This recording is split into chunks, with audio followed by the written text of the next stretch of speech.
सोचे 2026 की शुरुआत में ऐसा क्या हुआ कि सोने और चांदी की कीमतें मानो आसमान छूने लगी। ये एक अभूतपूर्व उछाल था और आज हम इसी तेजी के पीछे के रहस्यों को समझने की कोशिश करेंगे। तो चलिए सीधे मुद्दे पर आते हैं। देखते हैं कि 2026 की शुरुआत में इन कीमती धातुओं में ये जो विस्फोट हुआ वो आखिर था कितना बड़ा। सबसे पहले बात करते हैं सोने की। देखिए, ग्लोबल लेवल पर तो इसने सारे रिकॉर्ड ही तोड़ दिए। कीमत पहुंच गई लगभग $5,000 प्रति आउंस। अब ये एक ऐसा आंकड़ा था जिसने सच कहूं तो पूरी दुनिया के इन्वेस्टर्स को चौंका कर रख दिया।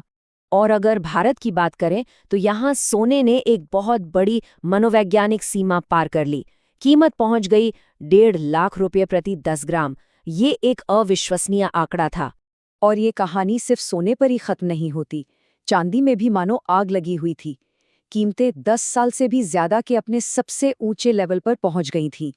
तो सवाल ये उठता है कि आखिर कीमतें इतनी तेजी से बढ़ क्यों रही थीं? इस ऐतिहासिक तेजी के पीछे कौन सी ताकतें थीं? तो पूरी दुनिया में सुरक्षित निवेश की तरफ ये जो होड़ लगी है, इसकी वजह क्या है? इसका जवाब एक शब्द में छिपा है: अनिश्चितता। असल में हम एक तरह के आर्थिक और राजनीतिक बवंडर को देख रहे हैं। बढ़ता जियोपॉलिटिकल टेंशन, कमजोर होता अमेरिकी डॉलर, ब्याज दरें घटने की उम्मीद और एक नए ग्लोबल ट्रेड वॉर का डर, ये सब मिलकर इन्वेस्टर्स को पारंपरिक निवेश से दूर इन कीमती धातुओं की तरफ खींच रहे हैं।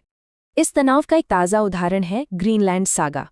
देखिए, यहाँ हुआ ये कि अमेरिकी राजनीतिक दबाव और यूरोपीय देशों पर टैरिफ की धमकियों ने ग्लोबल मार्केट्स में एक तरह का भूचाल ला दिया।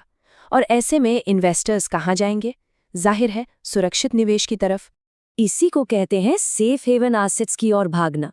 और जब भी बाजार में ऐसी उथल-पुथल होती है, सोना और चांदी हमेशा से ही इन्वेस्टर्स के सबसे भरोसेमंद साथी साबित हुए हैं। ठीक है, तो अब ये समझते हैं कि ये जो डिमांड बढ़ रही है वो इन मेटल्स की कीमतों में इतनी जबरदस्त तेजी ला कैसे रही है। इसमें एक बहुत बड़ी ताकत है दुनिया भर के सेंट्रल बैंक्स। ये बैंक कर क्या रहे हैं? ये अमेरिकी डॉलर पर अपनी निर्भरता कम करने के लिए और अपने रिजर्व्स को मजबूत करने के लिए लगातार सोना खरीद रहे हैं। उधर सेंट्रल बैंक सोना खरीद रहे हैं और इधर आम और बड़े इन्वेस्टर्स भी पीछे नहीं हैं। वो गोल्ड ईटीएफ्स यानी ऐसे फंड्स जो सोने की कीमत को ट्रैक करते हैं, उनमें जमकर पैसा लगा रहे हैं। और इसी वजह से दिसंबर 2025 में इंडियन गोल्ड ईटीएफ्स में होल्डिंग अपने ऑल टाइम हाई पर पहुंच गई।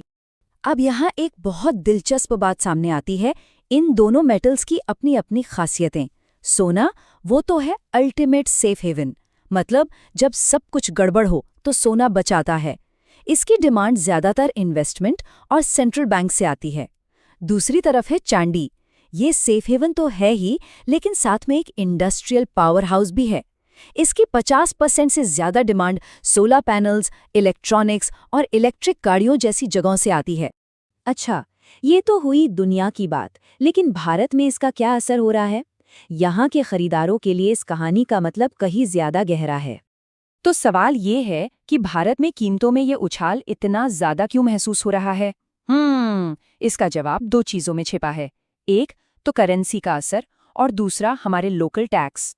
इसे ऐसे समझते हैं। देखिए, सोने की कीमत तय होती है अमरीकी डॉलर में।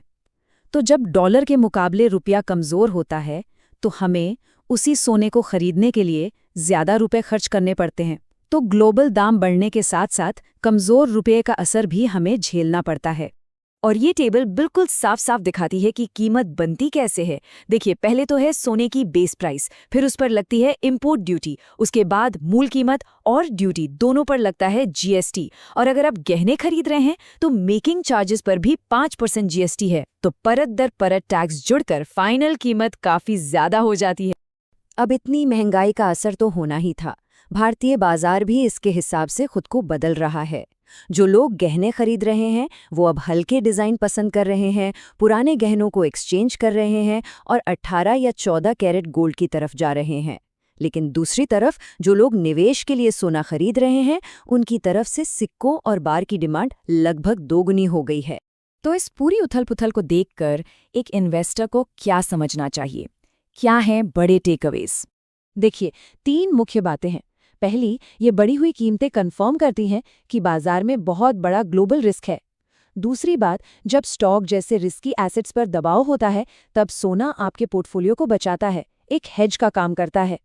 और तीसरी और सबसे ज़रूरी बात, इन मेटल्स को शॉर्ट टर्म फायदे के लिए नहीं बल्कि एक डाइवर्सिफाइड पोर्टफोलियो के लॉन्ग टर्म हिस्से के तौर पर देखना चाहिए।